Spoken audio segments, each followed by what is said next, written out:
wabarakatuh.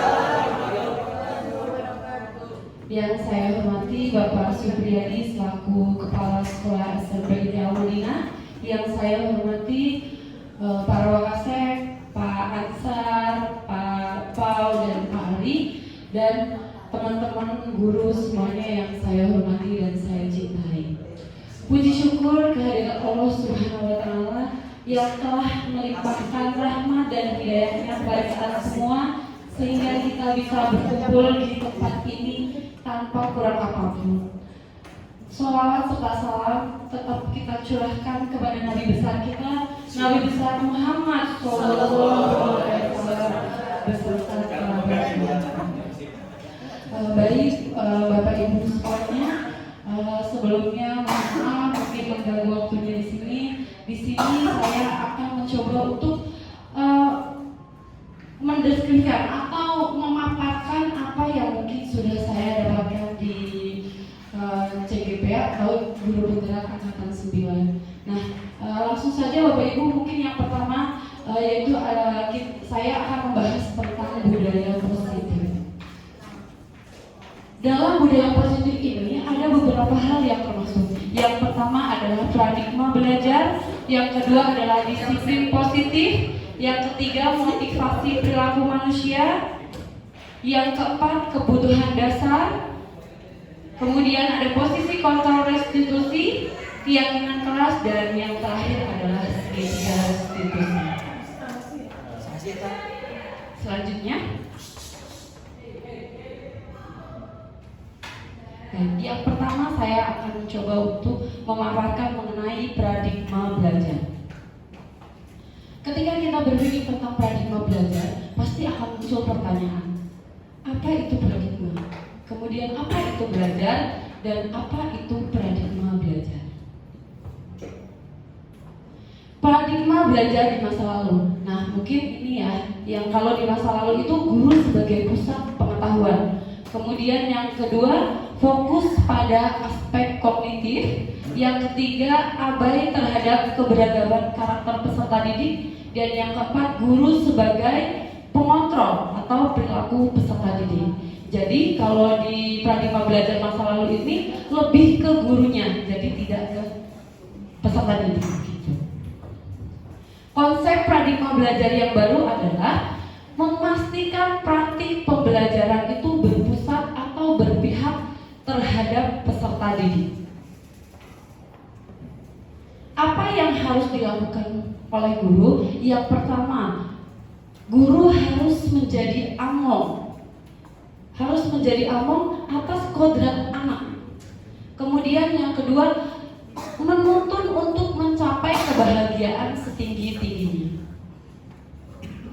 Ini untuk transformasi konsep belajarnya. Yang pertama adalah guru yang reflektif, kemudian belajar memaknai posisi kontrolnya, move on dari aturan dan beralih ke kesepakatan kelas, dan yang terakhir adalah memahami kebutuhan belajar peserta didik. Jadi guru-guru ini diharapkan sudah tidak menerapkan peraturan lagi, tetapi lebih ke keyakinan.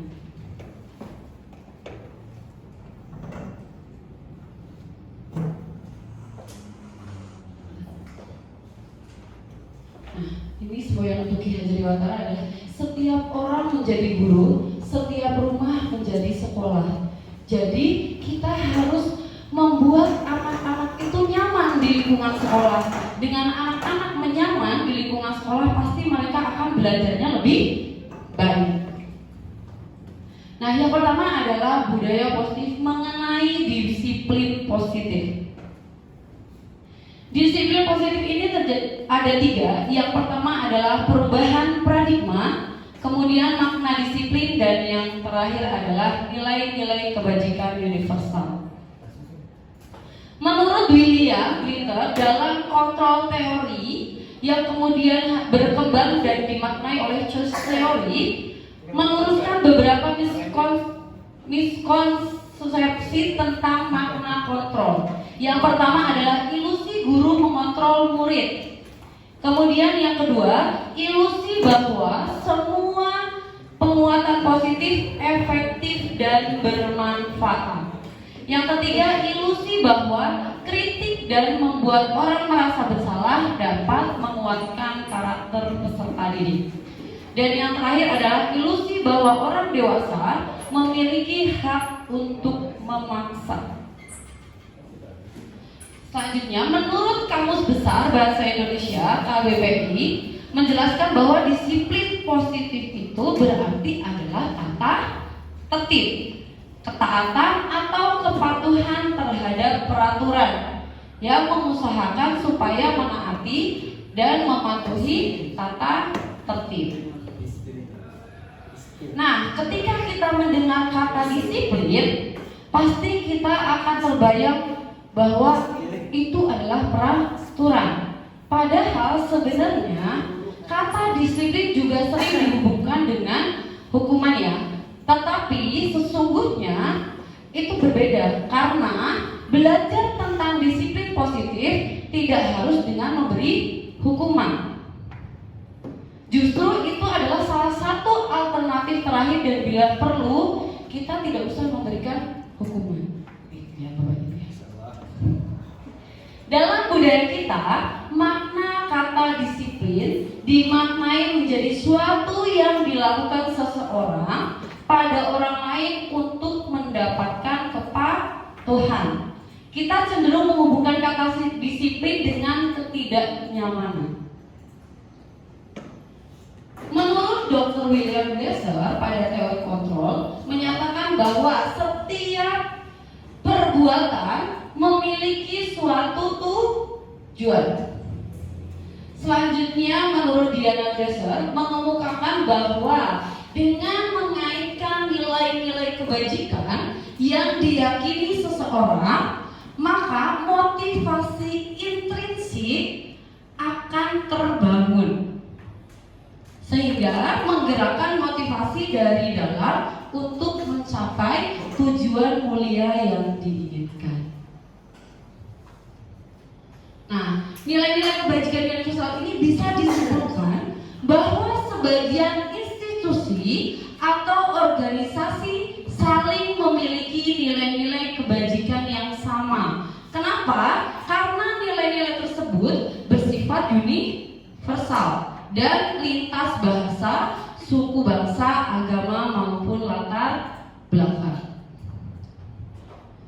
Nilai-nilai kebajikan Indonesia yang pertama yaitu profil pelajar Pancasila, di mana di dalam profil pelajar Pancasila ini memiliki sifat yang pertama, beriman bertakwa kepada Tuhan Yang Maha Esa dan berakhlak mulia. Kemudian mandiri, bernalar kritis, berkebinaan global, bergotong royong, dan yang terakhir adalah kreatif.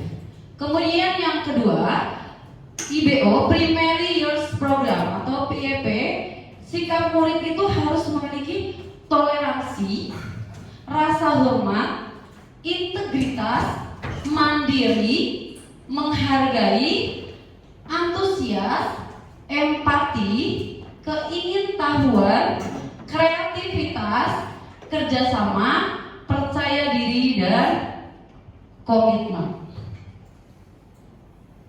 Yang ketiga, 9 pilar karakter Indonesia Heritage Foundation. Yang pertama, cinta Tuhan dan segenap ciptaannya, kemandirian dan tanggung jawab, kejujuran atau amanah, diplomatis, hormat dan santun, dermawan, suka menolong dan gotong royong, percaya diri, kreatif dan pekerja keras, kepemimpinan dan keadilan, baik dan rendah hati, serta toleransi, kedamaian dan kesatuan. Yang terakhir yaitu petunjuk seumur hidup dan keterampilan hidup atau lifelong gifted and skills. Keterampilan hidup. Yang pertama adalah dapat dipercaya. Kemudian lurus hati, pendengar yang aktif, tidak merendahkan orang lain, memberikan yang terbaik dari diri. Kemudian yang petunjuk hidup yang peduli itu otomatis adalah penalaran, bekerja sama, keberanian, keingintahuan, usaha, keluasan, fleksibilitas dan berorganisasi. Nah, itu beberapa dari nilai-nilai kebajikan universal yang mungkin harus kita terapkan kepada peserta didik kita. 5. Virtus Project, proyek nilai-nilai kebajikan, di mana peduli, rajin, integritas, rasa hormat, keterus-terangan, keberanian, kebahagiaan, tanggung jawab, kebersihan, kesantunan, keadilan, pengabdian, komitmen, kreatif, baik hati, bijaksana, belas kasih, semangat, kesetiaan, bersyukur, percaya diri, kedermawan, berprinsip, toleransi, belas kasih, kejujuran, bersahaja, percaya, bertujuan, dermawan, keteraturan yang lurus. Selanjutnya saya akan masuk ke motivasi perilaku manusia. Di sini apa sih motivasi itu? Nah, kita akan buka di sini ada 2 macam motivasi. Yang pertama adalah motivasi intrinsik atau internal yang berasal dari diri sendiri. Atau yang kedua motivasi ekstrinsik, motivasi eksternal atau motivasi yang timbul dari luar. Nah, yang pertama untuk menghindari ketidaknyamanan atau hukuman.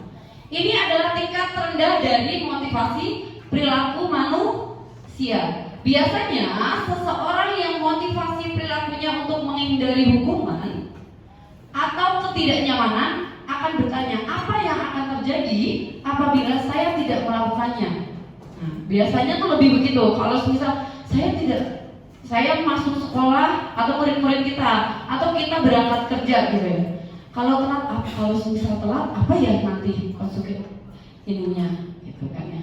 Kemudian sebenarnya mereka sedang menghindari permasalahan, ya. Juga mungkin muncul dan berpengaruh pada dirinya secara fisik maupun psikologis apabila tidak melakukan tindakan tersebut. Nah, motivasi ini bersifat eksternal. Yang kedua, untuk mendapatkan imbalan atau penghargaan dari orang lain. Satu tingkat di atas motivasi yang pertama, yang tadi, yang menghindari hukuman. Untuk mendapatkan imbalan atau penghargaan dari orang lain, seseorang dengan motivasi ini akan bertanya, apa yang akan saya dapatkan apabila saya melakukannya? Beda ya sama yang tadi ya Bapak Ibu. Mereka melakukan sebuah tindakan untuk mendapatkan pujian dari orang lain dan juga melakukan sesuatu untuk mendapatkan hadiah atau pengakuan. Motivasi ini juga bersifat eksternal, yaitu motivasi yang berasal dari luar diri seseorang. Selanjutnya, untuk menjadi orang yang mereka inginkan dan menghargai diri sendiri dengan nilai-nilai mereka percaya. Seseorang motivasi ini akan bertanya, akan menjadi orang seperti apa bila saya melakukannya? Mereka, para peserta didik, melakukan sesuatu karena nilai-nilai kebajikan yang mereka yakini dan menghargai.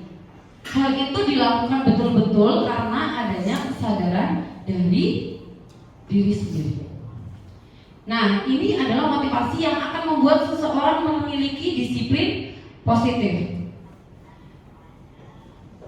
Motivasi berperilakunya bersifat internal atau tumbuh dari diri sendiri, yaitu berasal dari dalam dirinya sendiri, bukan berasal dari luar atau dari orang lain, karena dia tidak mengharapkan imbalan, tapi betul-betul dari diri sendiri.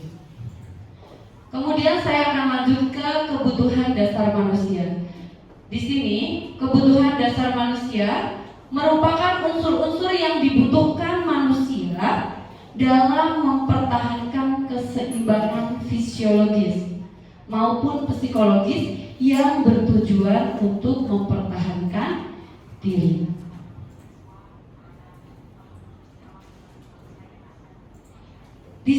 ada 5 kebutuhan dasar manusia. Yang pertama adalah kebutuhan fisiologi atau bertahap untuk hidup.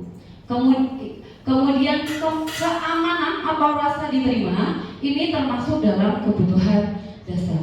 Kemudian cinta, kasih sayang, dan kebebasan itu kebutuhan psikologis.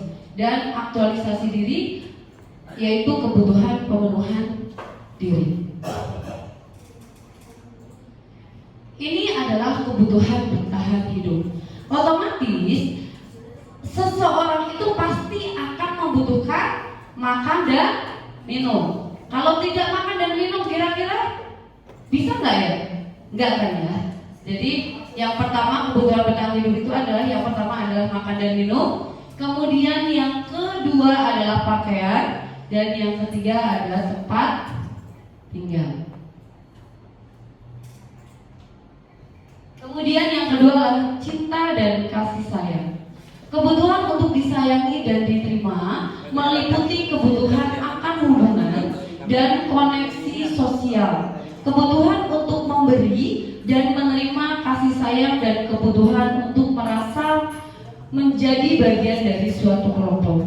Nah, kadang-kadang anak-anak itu kan kalau di kelas ada yang suka tidur-tiduran, ada yang main-mainan. Nah, kadang-kadang kita juga sebagai guru harus melihat kenapa kok anak itu seperti itu. Kita harus mencari tahu apakah dia memang butuh kasih sayang dari seorang guru, atau mungkin di rumahnya dia tidak mendapatkan kasih sayang yang dia inginkan, makanya dia pelampiasannya itu di sekolah. Selanjutnya yang ketiga adalah kebebasan. Kebutuhan ini berhubungan dengan kekuatan untuk mencapai sesuatu, menjadi kompeten, menjadi terampil, diakui atas prestasi dan keterampilan kita, didengarkan dan memiliki rasa harga diri. Kebutuhan ini meliputi keinginan untuk dianggap berharga, bisa membuat perbedaan, bisa membuat pencapaian kompeten diakui, dihormati. Nah, di mana peserta didik itu memiliki kebebasan. Semisal anak yang suka olahraga, tidak mungkin bisa kita paksa untuk harus bisa matematika, karena mereka semua punya kebebasan masing-masing, kebebasan untuk memilih sesuai dengan minat dan bakatnya. Misalnya yang pertama adalah penghargaan, reputasi, jabatan, pengakuan status, dan lain-lain. Yang keempat adalah kesenangan. Kebutuhan untuk mencari kesenangan, bermain dan tertawa. Anak-anak dengan kebutuhan dasar kesenangan yang tinggi biasanya ingin menikmati apa yang dilakukan. Mereka akan berkonsentrasi tinggi dalam mengerjakan hal yang disenangi. Nah, mungkin kan kadang-kadang kita suka menerapkan pembelajaran kelompok ya Bapak Ibu. Nah, di situ kan mereka bebas nih memilih kelompoknya, bebas memilih sesuai dengan mereka. Nah, itu juga termasuk ke kesenangan.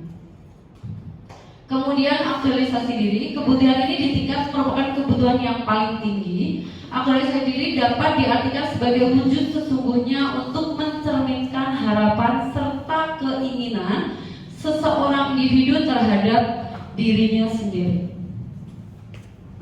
Misalnya, mereka bisa memahami diri sendiri, kemudian bisa menolong sesama, bertindak sopan, beradaptasi terhadap kondisi tertentu, memiliki tingkat kebebasan tinggi, memiliki rasa syukur yang tinggi, dan melihat semua hal yang terjadi dengan pandangan yang positif.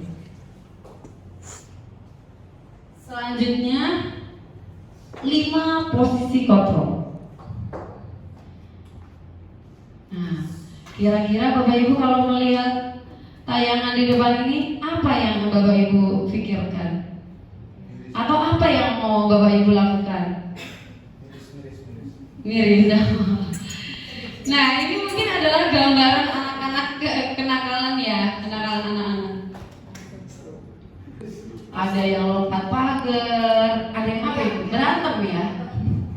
Dan yang terakhir kita lihat. Nah, 5 posisi kontrol ini yang pertama adalah apakah kita akan memposisikan Dengan melihat tayangan yang tadi, apakah kita akan menjadi seorang penghukum?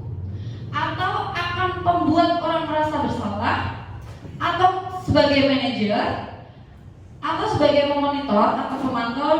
Dan yang terakhir, atau kita akan menjadi seorang teman?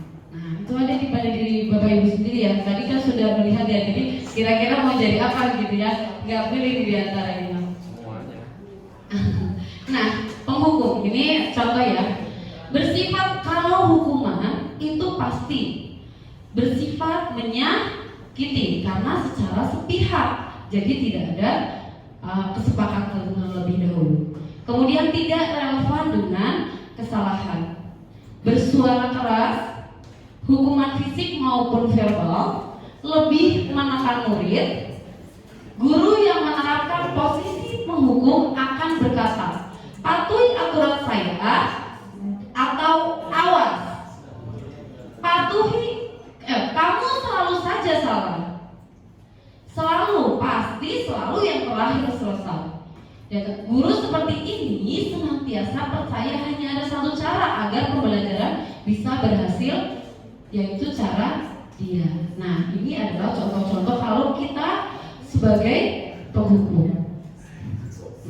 Yang kedua, membuat orang merasa bersalah. Biasanya guru akan bersuara lebih lembut. Nah, apa sih yang kamu lakukan? Nah, mungkin seperti itu ya. Nah, menggunakan keheningan yang membuat orang lain merasa tidak nyaman, bersalah atau rendah diri. Kemudian kata-kata keluar dengan lembut akan seperti, ibu sangat kecewa sekali dengan kamu. Atau berapa kali bapak harus memberitahu kamu ya? Gimana coba kalau orang tua kamu tahu? Nah, itu mungkin contoh-contoh kalau misal kita sebagai membuat orang merasa bersalah. Di posisi ini murid akan memiliki penilaian diri buruk tentang diri mereka. Murid merasa tidak berharga dan telah mengecewakan orang yang disayangi, gitu ya. Kemudian yang ketiga yaitu kita di posisi sebagai teman. Nah, tidak akan otomatis kalau kita sebagai teman pasti tidak akan menyakiti murid kita atau peserta didik kita. Kemudian posisi teman pada guru bisa negatif atau positif. Menggunakan hubungan baik dan humor untuk mempengaruhi seseorang. Mereka akan berkata, ayo bantulah demi bapak ya. Ayo ingat tidak bantuan bapak selama ini. Ya sudah, kali ini tidak apa-apa, nanti ibu bantu bereskan. Itu kita sedang memposisikan sebagai teman. Yang keempat adalah monitor atau pemantau. Posisi pemantau berdasarkan pada peraturan-peraturan dan konsekuensi dengan menggunakan sanksi atau konsekuensi. Kita dapat memisahkan hubungan pribadi kita dengan murid. Pertanyaan yang diajukan seorang pemantau biasanya peraturannya apa? Apa yang telah kamu lakukan? Sanksi atau konsekuensi apa? Mengandalkan penghitungan catatan data yang dapat digunakan sebagai bukti atas perilaku seseorang menggunakan stiker, slip catatan, daftar cek. Nah, mungkin ini biasanya dilakukan oleh guru BK ya. Kalau guru BK kan biasanya pasti ada catatan kalau semisal anak ini melakukan kesalahan ini gitu. Biasanya itu digunakan untuk memantau anak-anak biar mereka tidak mengulangi kesalahan lagi. Nah, yang terakhir adalah sebagai manajer. Guru berbuat sesuatu bersama dengan murid. Kemudian mempersilahkan murid mempertanggungjawabkan perilakunya, mendukung murid agar dapat menemukan solusi atau permasalahannya sendiri. Seseorang manajer telah memiliki keterampilan di posisi teman maupun pemantau. Dengan demikian, bisa jadi di waktu-waktu tertentu kembali kepada posisi tersebut bila diperlukan. Namun, bila kita menginginkan murid-murid kita menjadi manusia yang merdeka dan mandiri. Manusia yang merdeka, mandiri dan bertanggung jawab, maka kita perlu mengacu kepada restitusi yang dapat menjadikan murid kita menjadi manajer bagi dirinya sendiri. Di mana manajer murid diajak untuk menganalisis kebutuhan dirinya. Setelah itu kebutuhan orang lain. Di sini penekanan bukan pada kemampuan membuat konsekuensi, namun dapat berkolaborasi dengan murid bagaimana memperbaiki kesalahan mereka. Seorang manajer biasanya akan berkata, seorang manajer, apa yang kita yakini? Kemudian, apakah kamu meyakininya? Jika kamu meyakininya, apakah kamu bersedia memperbaikinya? Nah, mungkin itu contoh-contohnya yang bisa diajukan ketika kita sebagai posisi kita sebagai manajer. Oke, Bapak Ibu, kayaknya ini kita SBG sebentar deh ya. Baik, Bapak Ibu, sebelum saya lanjutkan ke materi berikutnya, biar kita lebih bersemangat, ayo dong Bapak Ibu semuanya kita berdiri semuanya. Ya, biar semangat ya. Luar biasa guru-guru kita ya. Oke, baik, Bapak Ibu, kita kan sudah tahu nih tayangan di depan, kita bareng-bareng ya semuanya.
Bapak Ibu boleh duduk kembali, sudah berolahraga, sudah semangat lagi ya.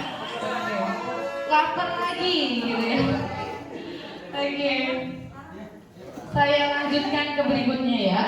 Oke, baik Bapak Ibu semuanya. Sepertinya sudah bersemangat kembali karena tadi sudah SBG, sudah ceria kembali ya. Saya akan melanjutkan materi berikutnya Bapak Ibu, yaitu tentang keyakinan kelas. Apa sih keyakinan kelas itu? Keyakinan kelas itu adalah salah satu disiplin positif yang bisa kita terapkan dalam membangun budaya positif di sekolah.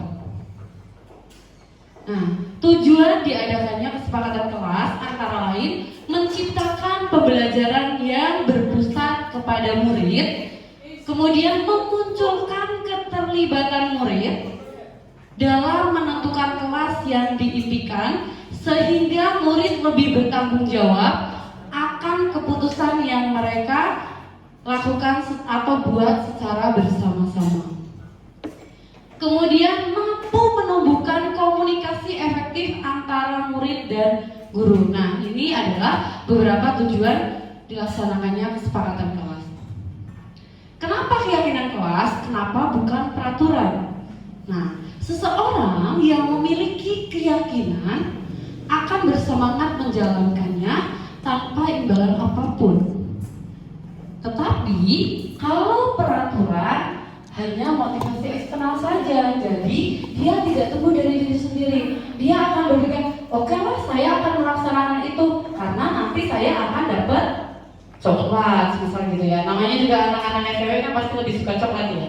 Jadi misal seperti itu. Makanya kita mencoba untuk merubah keyakinan peraturan menjadi keyakinan kelas. Kemudian tolak ukurnya, yang pertama, murid mampu bertanggung jawab menjalankan keyakinan yang telah disepakati. Timbulnya pembelajaran yang menyenangkan dari disiplin positif. Kemudian timbulnya hubungan harmonis antara guru dan murid. Nilai-nilai kebajikan universal yang terkandung ini adalah yang pertama, keadilan, hormat dan santun, peduli, integritas, kejujuran, menghargai, komitmen, kesabaran, tanggung jawab, mandiri, bekerja sama, kreativitas, dan keberanian. Nah, di sini ada prosedur untuk pembuatan keyakinan kelas. Yang pertama, sebelum kita membuat keyakinan kelas, tentunya kita sebagai seorang guru, kita harus mensosialisasikan terlebih dahulu terhadap murid atau peserta didik kita. Kemudian yang kedua, mempersilahkan murid untuk bercurah pendapat tentang peraturan yang perlu disepakati kelas dan menempelkan di papan tulis. Yang ketiga, setelah tadi yang pertama dan kedua, kita harus meninjau kembali daftar curah pendapat yang sudah dicatat, kemudian mengajak murid-murid untuk menemukan nilai kebajikan atau keyakinan yang dituju dari peraturan tersebut. Kalimat-kalimat yang sudah disepakati menjadi keyakinan kelas diubah menjadi kalimat positif. Misalnya, pernyataan dilarang mengganggu teman diubah menjadi hormatilah semua teman. 4. Murid menandatangani nilai-nilai keyakinan yang sudah disepakati. Sebaiknya keyakinan kelas tidak usah terlalu banyak. Jadi 5 sampai 7 aja, nggak usah kita membuat keyakinan kelas itu sampai 12, sampai 20. Jadi kita bersihkan aja ya. Kemudian yang kelima adalah keyakinan kelas ditempel di dinding kelas. Nah, Bapak Ibu, kita coba untuk mempraktekkan ya. Nanti saya akan, Bu Ana boleh minta tolong ke teman-teman buat membagikan sticky note. Oke, Bapak Ibu silakan coba tulis kira-kira keyakinan apa atau peraturan apa yang akan disepakati di kelas. Setelah itu Bapak Ibu boleh langsung menempelkan di sebelah sini ya. Tulis aja Bapak Ibu, silakan langsung kalau misal sudah selesai boleh langsung ditempelkan di sini. Nah, jadi Bapak Ibu gitu ya, bisa menggunakan sticky note atau boleh anak-anak bercurah pendapat sendiri boleh. Gitu ya. Banyak sekali metodenya, tidak usah semua harus menggunakan sticky note.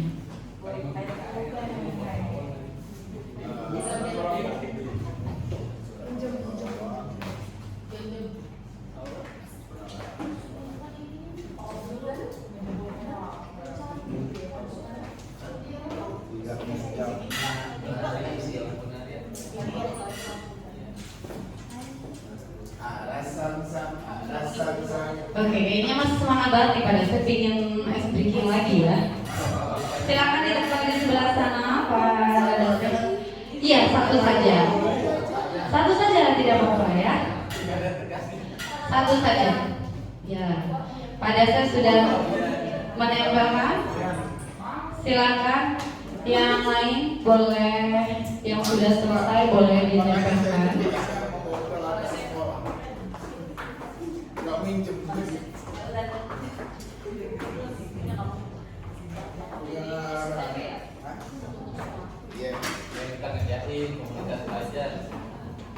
Pak Hendrik mau bikin peraturan kelas kayaknya bingung. Oh gitu. Oke, yuk kita tempelkan di depan. Ya.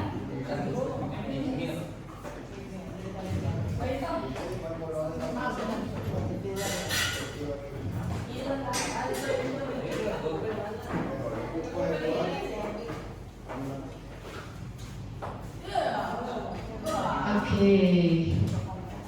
1, 2, 3, 4, 5, 6, 7. Silakan letakkan sendiri, boleh ditempelkan di depan. Sani.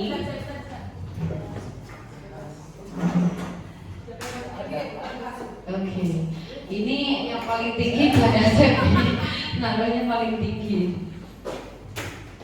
Oke, baik, sudah semua? Oke. Masih ada. Ini tulisnya butuh ini konsentrasi. Oke. Silakan Bu Mega, nggak apa-apa. Ini terus saja. Oke, kemudian kita bisa lihat dulu ya Bapak Ibu di sini. Yang pertama, membawa peralatan sekolah tidak apa ini? Tidak.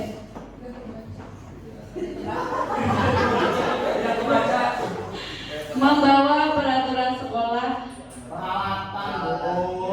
Peralatan. Iya ini. Oh iya, kita rekaman. Ini kenapa nempel ini? Oh iya.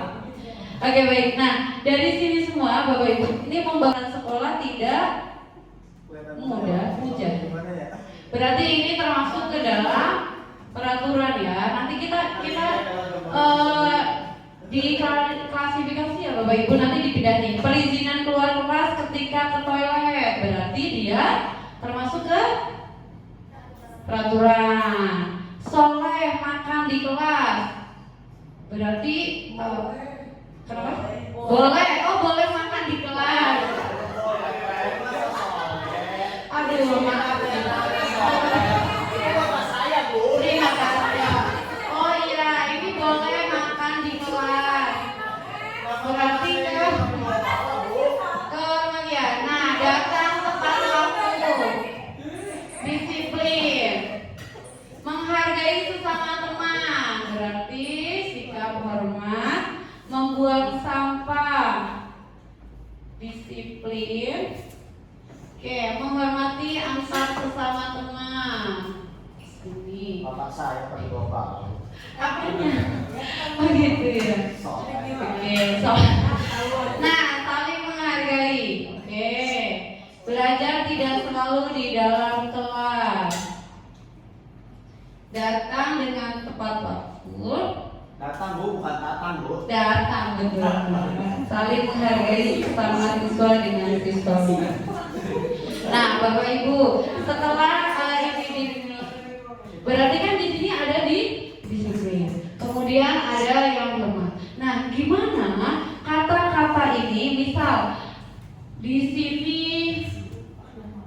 datang tepat waktu, membuang sampah pada tempatnya, berarti kalimatnya bisa dirubah menjadi kalimat positif, yaitu membuang sampah pada tempatnya adalah hal yang baik, seperti itu ya. Oke, Bapak Ibu, setelah sudah dilakukan seperti ini, kemudian, nah ini contoh keyakinan kelas ya Bapak Ibu. Nah ini yang pertama adalah sikap hormat, yaitu saling menghormati, menghargai, dan mengasihi sesama teman.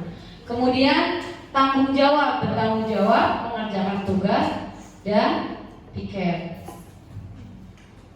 Nah ini adalah materi yang terakhir, yaitu tentang segitiga restitusi atau penerapan segitiga restitusi.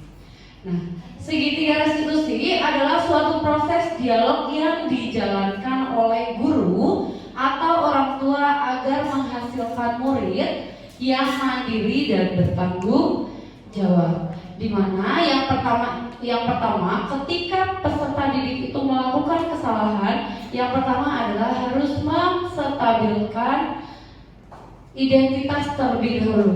Setelah itu baru ke validasi tindakan yang salah. Dan yang terakhir adalah menanyakan keyakinan.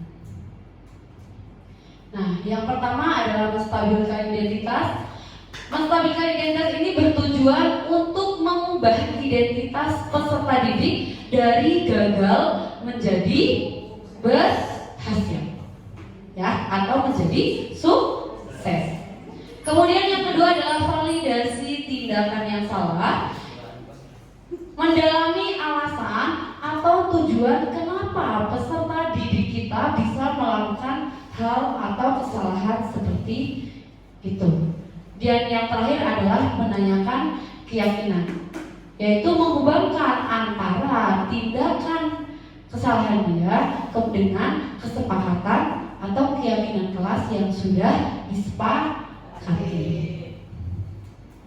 Nah, menstabilkan identitas ini bisa dengan berbuat salah itu hal yang wajar loh nak. Ibu juga pernah seperti itu. Nah, itu mungkin bisa seperti itu. Atau tidak ada manusia yang sempurna. Setiap orang pasti ada kekurangan. Siapapun bisa melakukan kesalahan seperti itu, atau kita bisa menyelesaikan ini. Saya tidak tertarik mencari siapa yang salah, tapi mari kita cari solusinya. Dan yang terakhir mungkin bisa ditanyakan, apakah kamu sedang menjadi diri sendiri saat ini? Nah, itu beberapa pertanyaan yang bisa menstabilkan peserta didik.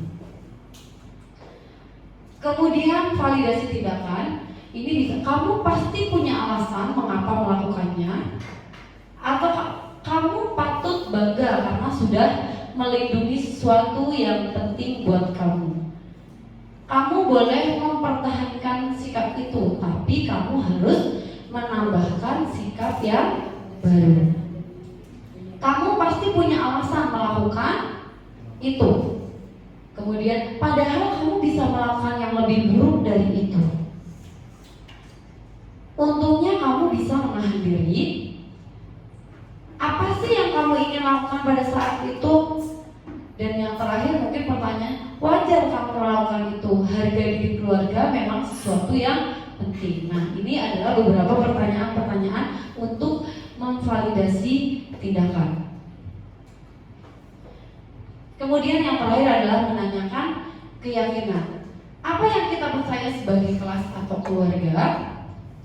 Apa nilai-nilai umum yang sudah kita sepakati? Apa bayangan kita tentang kelas yang ideal? Kamu mau jadi orang seperti apa? Apakah kamu masih ingat keyakinan kelas kita tentang masalah ini? Dan yang terakhir, menurut kamu, tindakan kamu sesuai nggak dengan keyakinan kelas kita? Nah, ini mungkin beberapa pertanyaan-pertanyaan yang bisa diajukan kepada siswa kita untuk menanyakan keyakinan mereka.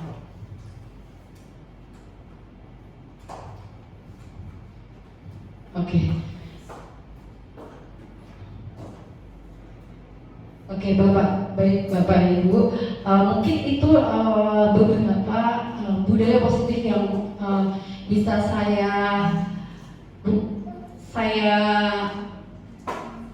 sampaikan ya. Sebenarnya bukan karena memang saya itu bukan untuk menggurui ya, karena ini hanya menyampaikan saja, berbagi saja, karena memang kebetulan saya kemarin mendapatkan materi budaya positif ini, makanya saya mencoba untuk mengimbaskan atau mendiseminasikan kepada teman-teman semuanya.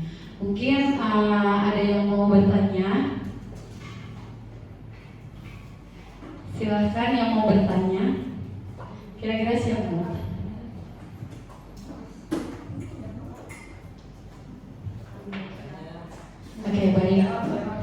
Oke, baik. Pak Kasnadi, silakan Pak Kasnadi. Bismillahirrahmanirrahim. Terima kasih Bu Ren atas waktunya. Sepertinya agak panjang pertanyaannya.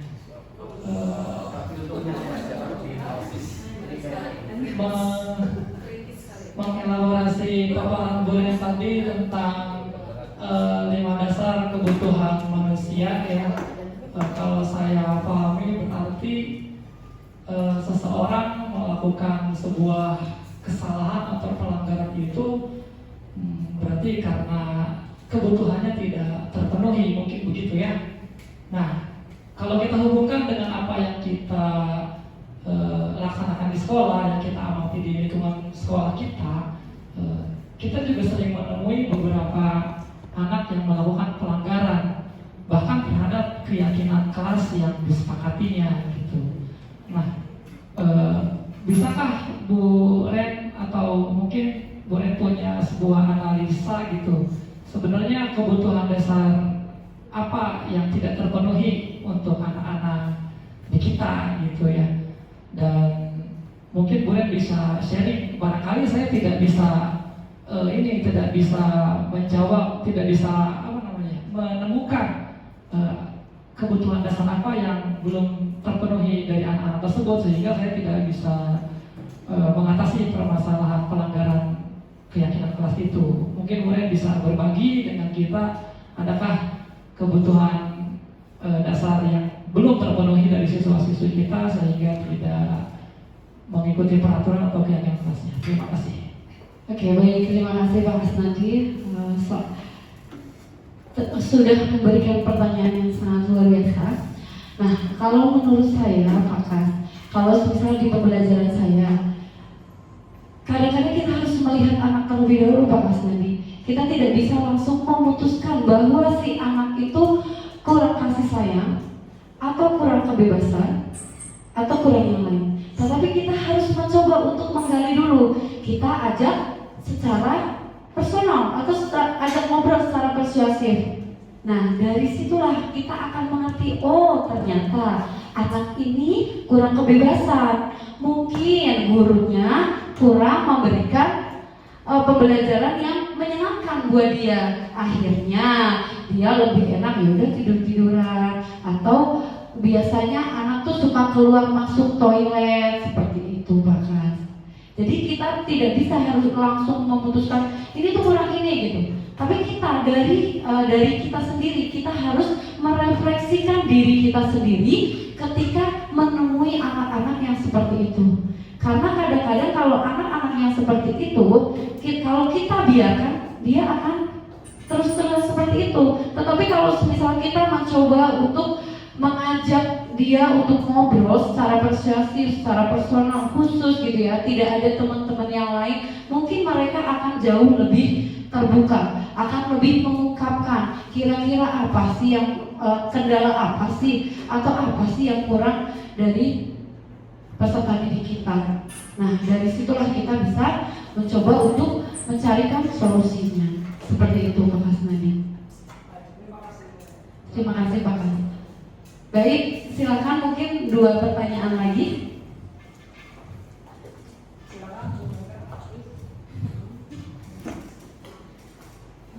Silakan Bu Ana.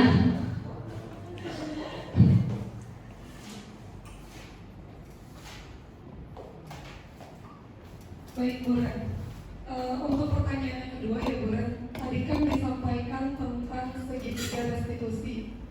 Segitiga restitusi itu kan mungkin ketika anak melakukan kesalahan kemudian kita ajak dialog gitu ya untuk menyelesaikan permasalahannya sendiri. Nah di sini ketika dialog itu kan di awal itu apa tadi namanya? Yang pertama itu adalah menstabilkan identitas. identitas. Di situ kan anak-anak akan mengakui kesalahan apa atau pelanggaran apa yang sudah dibuat. Nah yang saya tanyakan itu ketika kita lakukan segitiga restitusi, anak diajak berdialog tetapi dia masih yakin kalau yang dilakukan itu benar gitu. Jadi bukan suatu kesalahan. Dia tidak atau dia tidak jujur telah melakukan kesalahan apa. Nah itu gimana tindakan kita supaya permasalahan itu tetap bisa selesai. Mungkin itu aja Bu Ren, terima kasih. Oke, baik, terima kasih pertanyaannya Bu Ana. Nah, kalau semisal menurut saya ketika kita menemukan itu, kita jangan tergantung dengan pertanyaan-pertanyaan ini, tetapi justru kita harus menggali terus bagaimana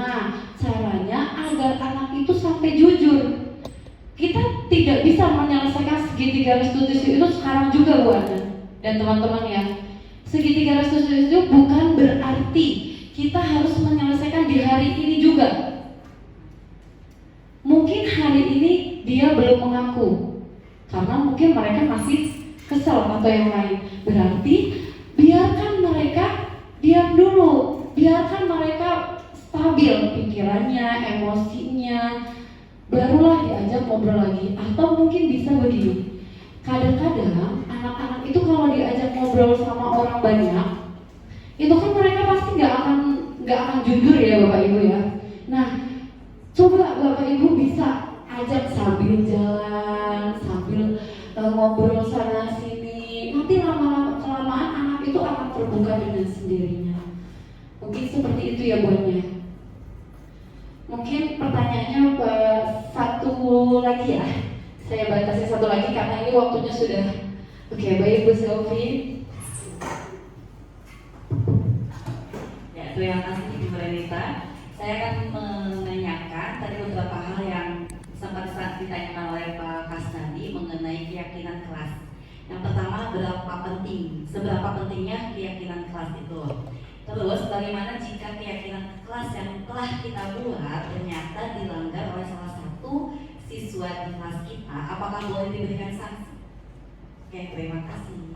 Oke, baik, terima kasih. Tadi jawab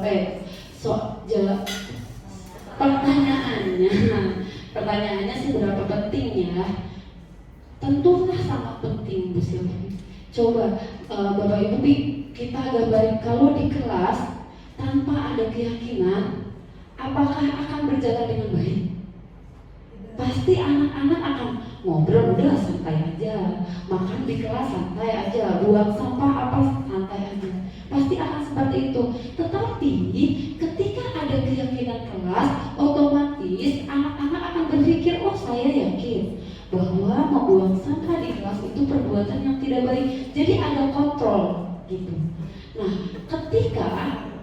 ketika anak tersebut melanggar, mereka sudah ada konsekuensinya Bu Silvi. Jadi kita tidak hanya membuat kesepakatan kelas saja, tetapi ada semisal kalau keyakinan kelasnya membuang sampah. Nah, keyakinan anak-anak konsekuensinya itu apa? Jadi dibuat seperti itu. Jadi ketika ada salah satu anak yang melanggar, mereka sudah tahu konsekuensinya. Jadi bukan kita yang memberikan hukuman ke mereka atau sanksi ke mereka, tetapi mereka sudah tahu, oh iya, konsekuensinya adalah ini, misal harus nyapu atau apa ya. Tapi itu ketika kita buat dengan anak-anak, intinya peraturan itu kan hanya sepihak. Kalau keyakinan itu kita memang sudah secara bersama. Misal, kalau semisal membuang sampah sembarangan, berarti harus menyapu. Ketika itu sudah diyakini atau sudah disepakati oleh guru dan murid, itu sudah tidak menjadi peraturan lagi, tetapi itu adalah keyakinan mereka. Begitu. Mungkin ada lagi? Oke, baik. Sudah ya Bapak Ibu. Tidak terasa ternyata 1 jam lebih saya sudah di depan sini. Terima kasih Bapak Ibu atas waktunya. Mudah-mudahan apa yang tadi saya sampaikan bisa menjadi gambaran atau solusi buat Bapak Ibu mungkin nanti terhadap peserta didiknya masing-masing. Mohon maaf kalau misal ada salah-salah kata dari saya. Terima kasih. Wassalamualaikum warahmatullahi wabarakatuh.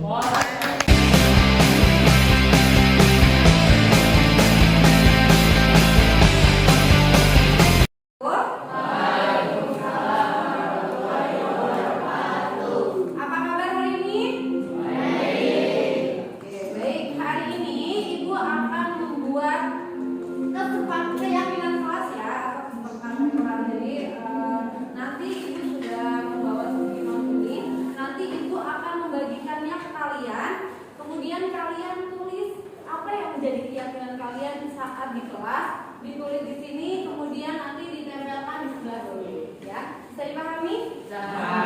Ibu bagiin dulu ya.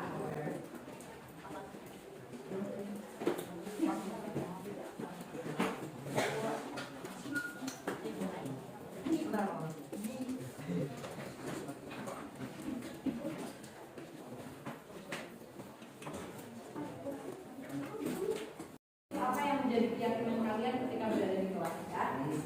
Silakan ditulis terlebih dahulu. Boleh 1 atau 2?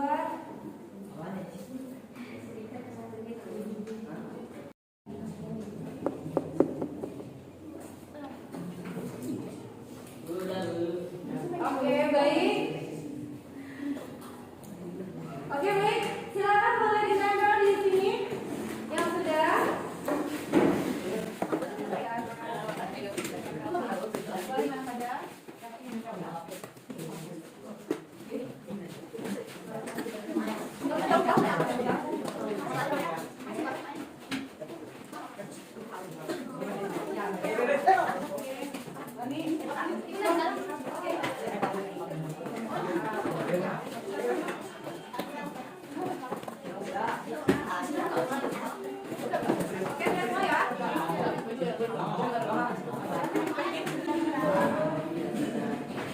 Oke, baik semuanya. Setelah kalian semuanya sudah memberikan keyakinan kalian di depan, sesuai diskusi kita, mudah-mudahan apa yang menjadi keyakinan kalian bisa terlaksana dan bisa kalian yakini biar kedepannya bisa lebih baik lagi ya.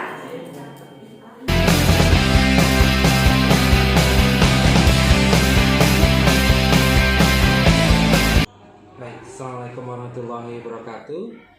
Bapak Ibu sekalian yang saya hormati, kami mengucapkan terima kasih dengan para CGP yang ada di sekolah kami yang sudah melakukan aksi nyata dengan praktik baik, yaitu dengan budaya positifnya, dan ini pengimbasan yang dilakukannya ini berdampak sangat positif tentunya buat internal kami dan tentunya dengan instansi terkait, yaitu ataupun sekolah-sekolah sekitar. Nah, pelaksanaannya kemarin ini sangat luar biasa, antusiasme peserta pun juga luar biasa, dan mudah-mudahan kami berharap dari hal-hal yang didapatkan oleh para CGP ini, apapun materinya, kedepannya bisa membawa dampak ataupun efek kepada seluruh guru yang ada di internal ataupun eksternal. Itu saja mungkin dari saya. Terus semangat dan tetap semangat, terus bergerak untuk perubahan. Terima kasih.